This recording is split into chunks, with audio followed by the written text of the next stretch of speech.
Hello, I've just done the first road test of Kawasaki's new Z300, a naked version of the Ninja 300. It's a bike that makes me ask, do motorcycles really need to be as fast as they've become? I ride a well set up small bike like the Z300 and I think the answer might be no. It takes me back to when I began motorcycling on 2-125s, and I remember that I had at least as much fun then as I do now. There's no direct relationship between speed and enjoyment. It's not power that makes an engine, but character. And the Z300's 296C parallel twin has character.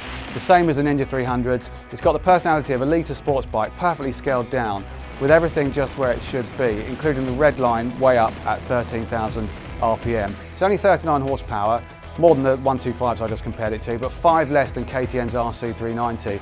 But you ride the Z300 and numbers don't matter. It's lively from the off, gets livelier at 4,000 RPM, and at 5,000 it really perks up and zings in a quick burst to the red line, which is at about 36 miles per hour in first. Most of the action is at the top end, but there is something everywhere. So in 6th gear at town speed, you open the throttle and you will get some acceleration. An indicated 70 miles an hour comes at just under 8,000 RPM in top, and indicated 80 at just under 9,000. It feels unstressed. There's a slight tingle through the bars and pegs, but it's no big deal, and getting from 70 to 80 takes about 4 seconds in 6th gear. Keep it around 5,000 RPM and you'll have plenty of acceleration for town use. High revs, it tends to worry pedestrians a little bit who hear the noise and think you're going faster than you are.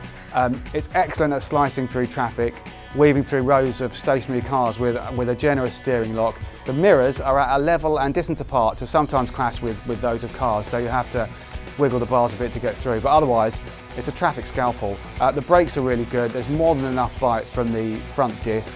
It's a better setup than the RC390s, which has power if you move your fingers out a little further along the lever. The Z300 though is possibly let down a bit by the road winner tyres. The front sometimes feels a bit vague under braking, and that erodes the confidence you need to pull the lever hard, even though you know it's got ABS as standard. The suspension on the Z300 is also a bit better than the KTM's. Where the RC is a bit soft at the rear, rebounding too much in rough bends, the Z300 isn't and doesn't. Out of London, on winding roads, it skips over bumps as lightly as a well-damped 170 kilogram motorcycle ought to. Fuel receipts show I got 58 miles per gallon. That's a range of over 200 miles from the 17 litre tank, and the fuel gauge was showing half full after about 100 miles. I did 150 miles in total, 70 in one go, on a seat that's firm and flat, but I wasn't uncomfortable.